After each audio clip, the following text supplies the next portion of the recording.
All right, we've talked about how to begin a worship service. We need to think about, how do you end it?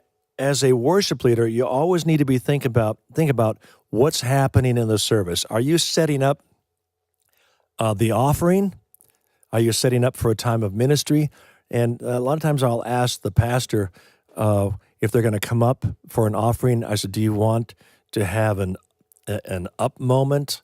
Do you want to come up with a more celebrative time, or do you want more of a ministry time?" And it's just good to communicate these things with your pastor so you're on the same page, and at least he knows you're asking the question and wanting to set him up for a good transition.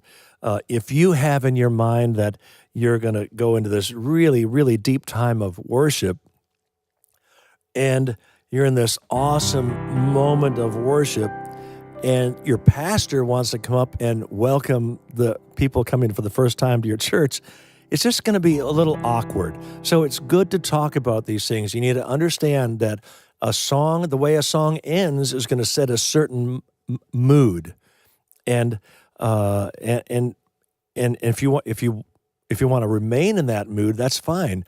But a lot of times, when you're planning a worship service, it's kind of this like a river flowing.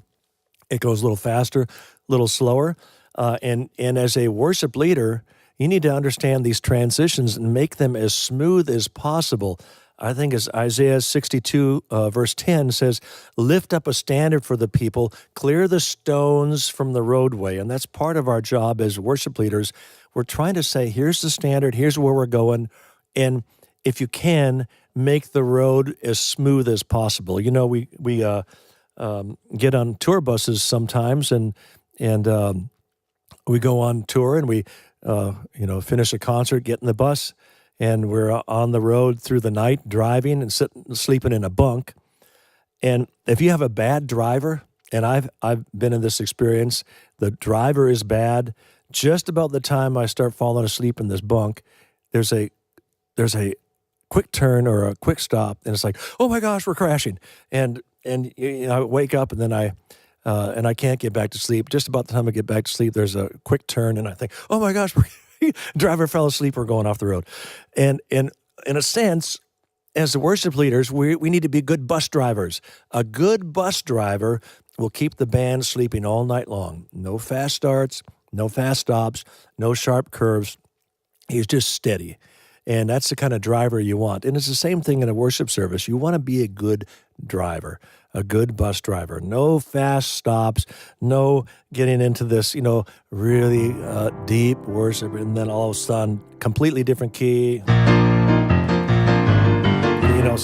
It's just, wow, everybody's going, what, whoa, what happened? I was just in the presence of God. No, where are we going? Oh, here we go. And then you get real fast, and then really slow into some other thing. You just need to think about these things.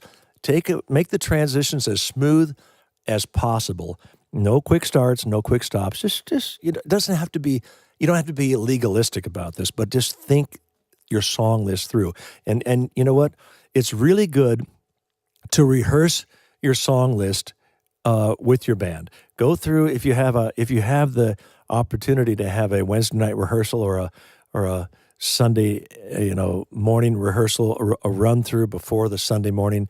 Do it and run through the transitions. Don't just hit the songs, but actually go through the transitions so you can feel how the song is going to end, and you can anticipate. I tell worship teams to worship through your rehearsal. Don't rehearse your worship. Worship through your rehearsal. Because if you worship through those songs, you're kind of going to get a feel. You're going to get a feel of what happened in our rehearsal. Wow, that at the end of that song, there was a powerful moment there.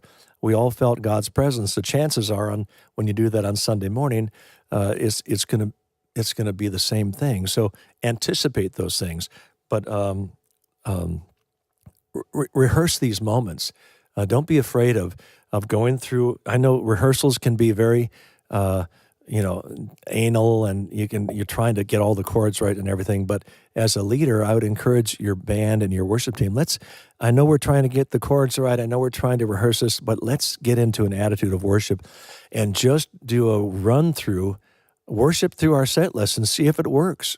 And then on Sunday morning, or when you get up in front of your audience, you're going to feel a lot more comfortable because you've been there once already. So anticipate those starts and those stops and make them as smooth as possible.